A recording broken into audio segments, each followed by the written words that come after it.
Hi, Paul Sakis, Good News Planet. I'm speaking to a couple of the great artists in a new show called Rain. At least it's new in Broadway, right? Yes, it is. And I'm so happy because I'm a Beatles-aholic.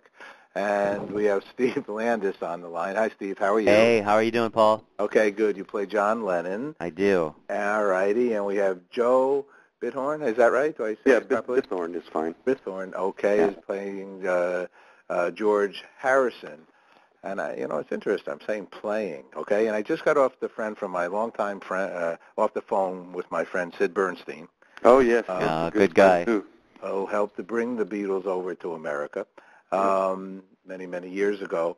And actually, I see, Joe, you had you're a New Yorker, right? Yes, I am.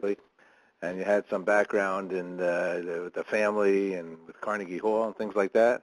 Yeah, my mom used to work for Alexander Schneider, who was a contemporary of Isaac Stern, but also Schneider was very, very important in bringing Maestro Pablo Casals back into the performing field, as it were, and was instrumental in a lot of the Festival Casals things, which my mom was involved in.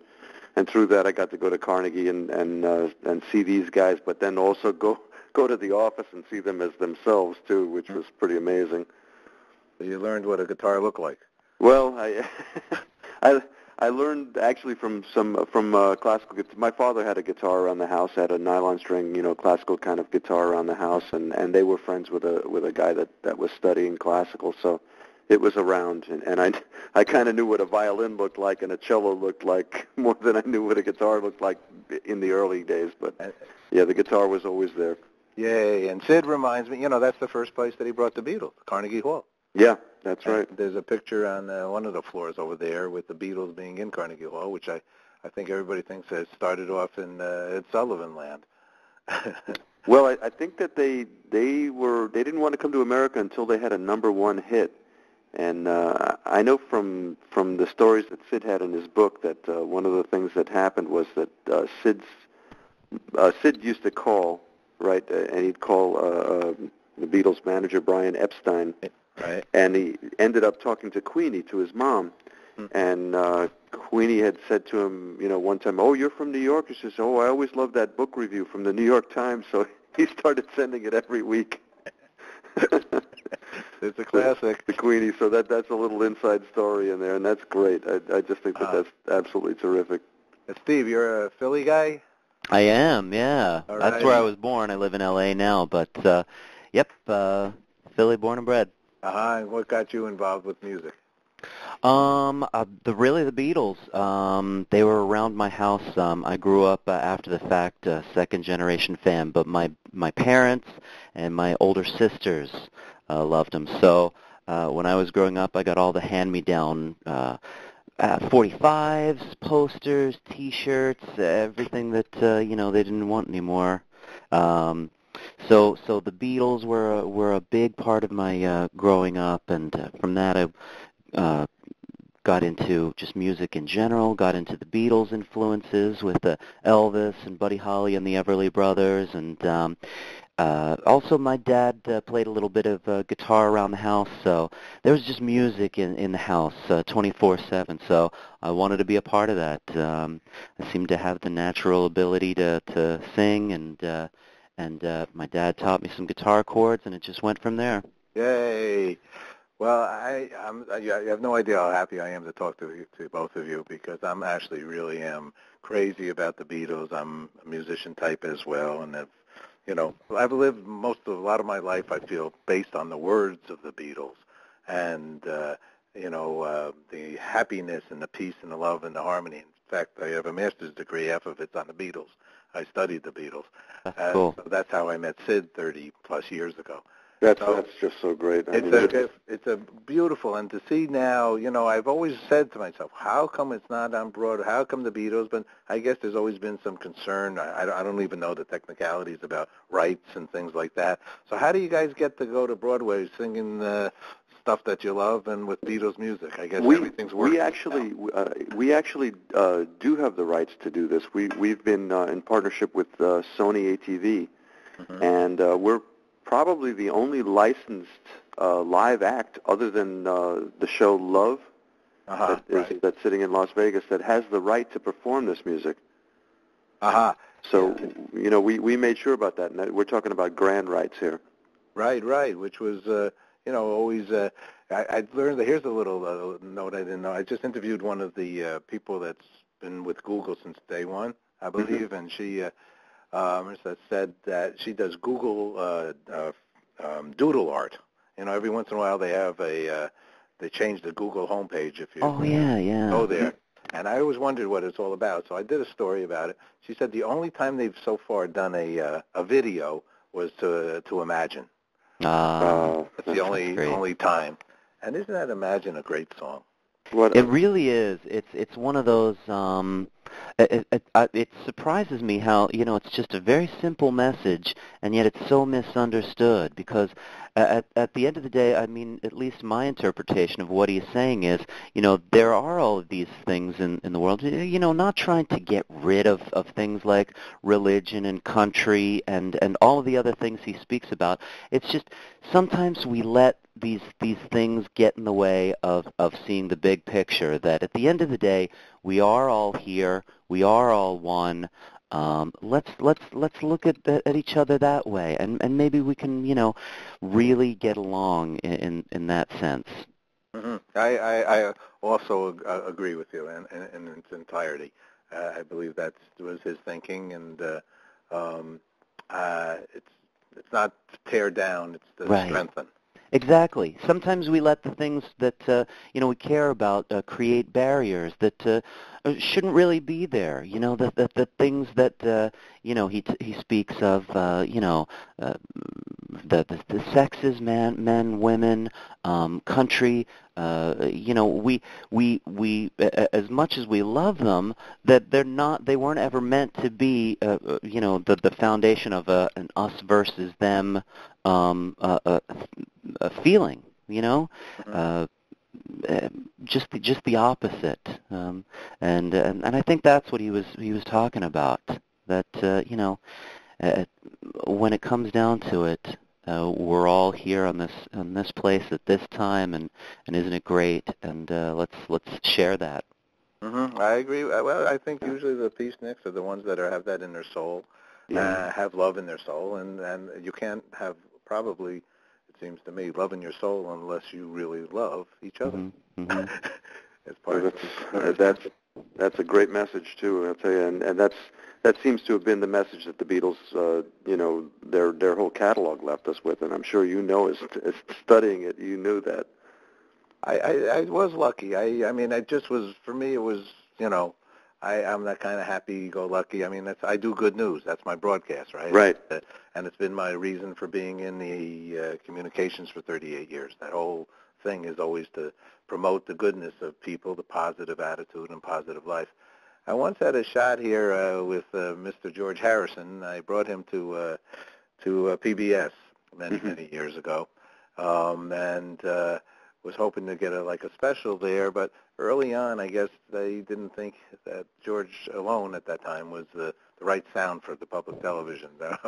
Wow. Ravi Shankar, as a good friend, who's a friend of mine, put me through the whole contact, but I couldn't do that. So how do you study Joe? How do you study George? I mean, what do you have to do? Have you always been a George? Well, I've been a fan of the Beatles in general. I mean, I'm John Lennon fan, Paul McCartney fan, George fan, and Ringo. And I mean, their music it's unbelievable, the template that they've left us with. But George in particular, for me, as a guitarist, and in and around the things that he was doing, I've actually even studied sitar too, and I own one, and have worked out different things that he's done as well. And it's just it's an amazing body of work that he's had, and phenomenal as a slide guitarist. So unique, so wonderfully melodic, and a lot of the things that he's done are pretty challenging, in that respect. Early on, I mean, a lot of the little chord things that he had. I have a song in mind called "I Need You." That at the tail end of that, some of the complexity of the chord work is like light years beyond what people were doing back then in the pop field. Okay. And Steve, did you literally study John, and have you been a John for some time? Yeah, that's just about all I've ever done as far as this Beatle thing. Like Joe said, I love and respect all the Beatles. You know, and they all brought something to the table, but for whatever reason, John just spoke to me.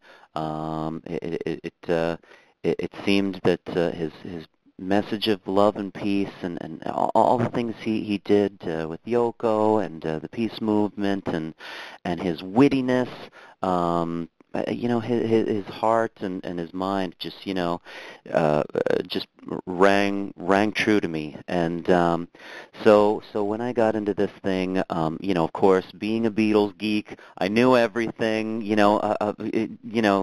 about the music and their personalities, but just wanted to delve more into it. And what could be that tough gig, right?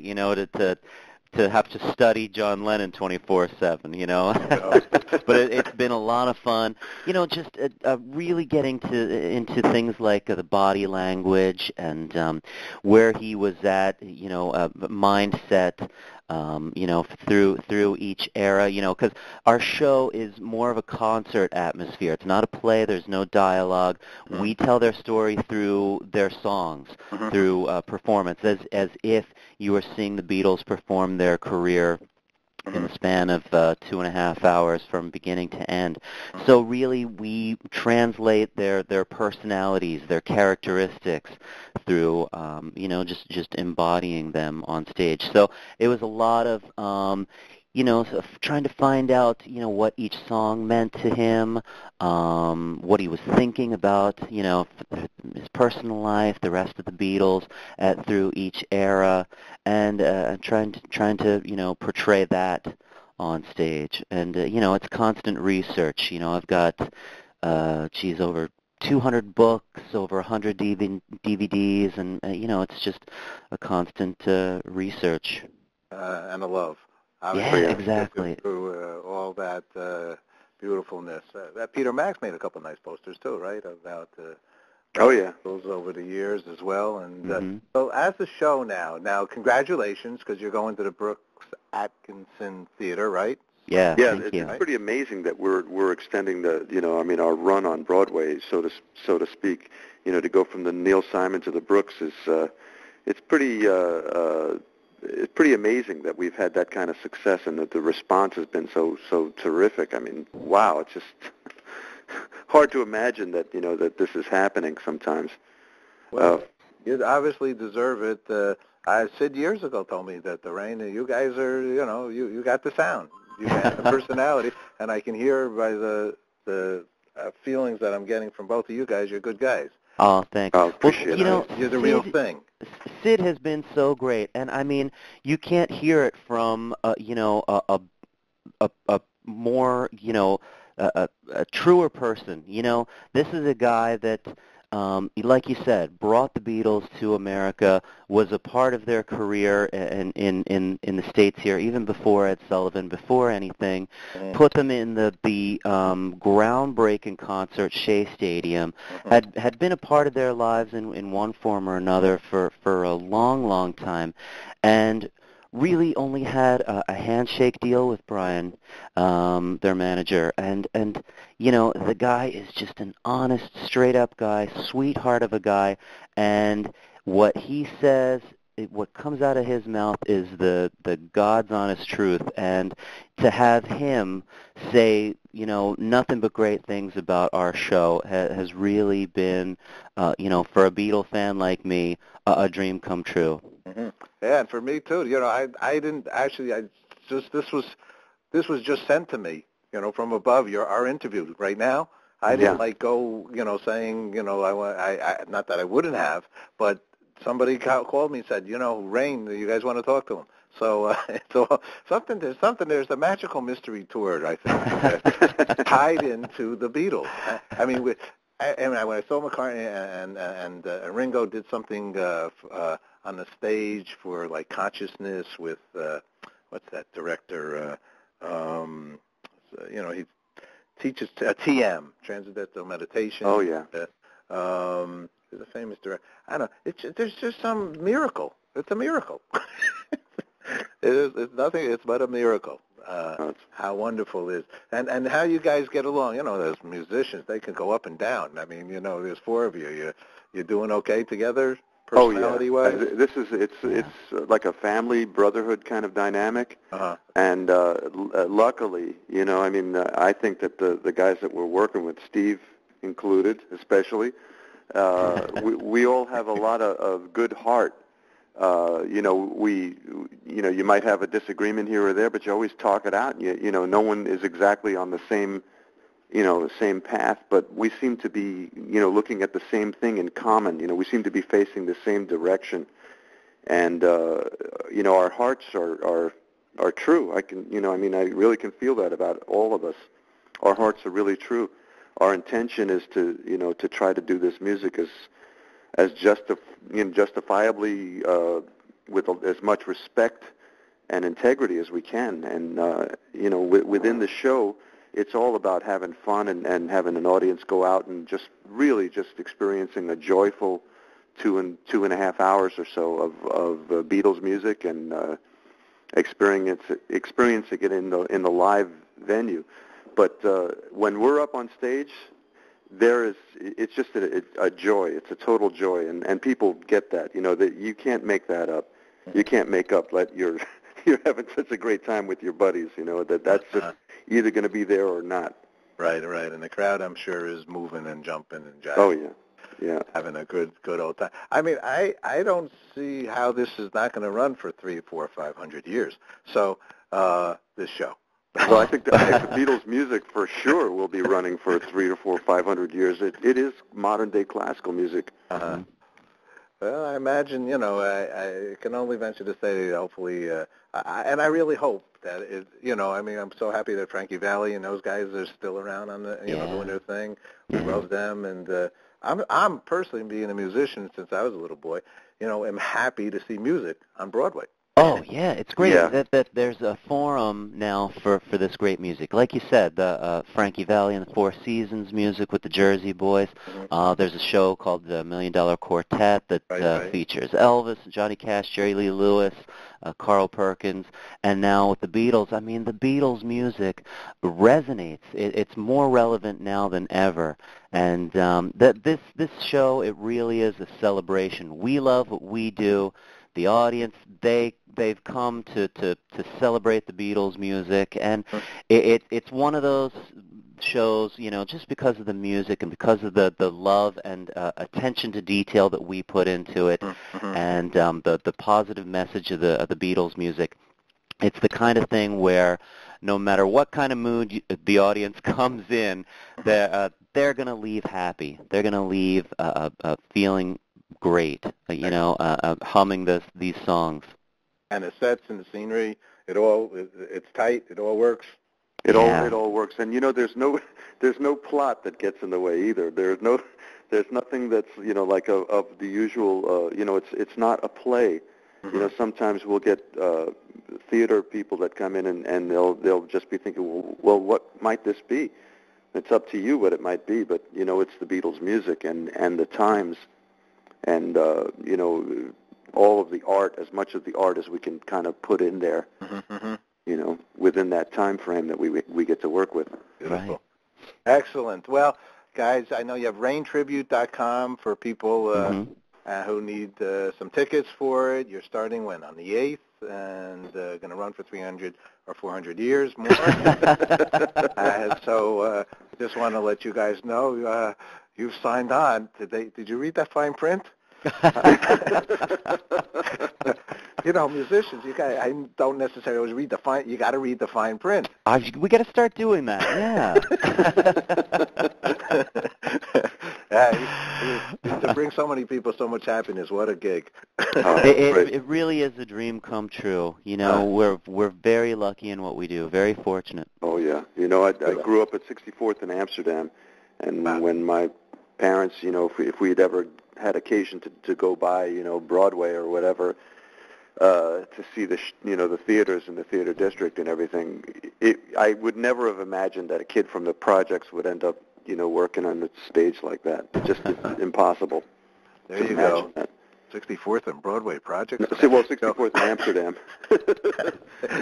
more like 10th Avenue. Oh, yeah, okay, I know where you are. West Side Story. I hear you. Thing. That is the West Side Story. Yeah. I was with Channel 13 over that way. Yeah. Yes, they're all over there. So let me ask you one last question. I'd love to talk to you longer, and I look really forward to coming and see the show. Joe, what's good news for you? Good news for me? Oh, my God. Every day. Every day I wake up. It's good news. Perfecto. Every time I see a smile on somebody's face, even stranger or whatever, or I see some happiness in the world, I mean, that's good news to me. Okay, that's beautiful. And Steve? Good news for me is when we get to play this great music, when the curtain rises at the beginning of the show and I see the front row with Beatles T-shirts on and they're singing along with these songs and they're smiling and they're happy. And then at the end of the show, when we walk out of the stage door and we see those same people and we get to talk to them about their what the Beatles mean to them, what this music means to them, and just we share in that happiness and that positive message. All right, it's beautiful. Hey, you guys are great. Thank you very much for taking time talking with us here at Good News, and I'm really, really excited to come and see the show. So thanks, Paul. Thank you so much. Keep it up, and Mazel tov. No. That was in one of the shows, wasn't it? No. All right, take care. Thanks. Thank you, Paul. All right. Thank you. Bye-bye.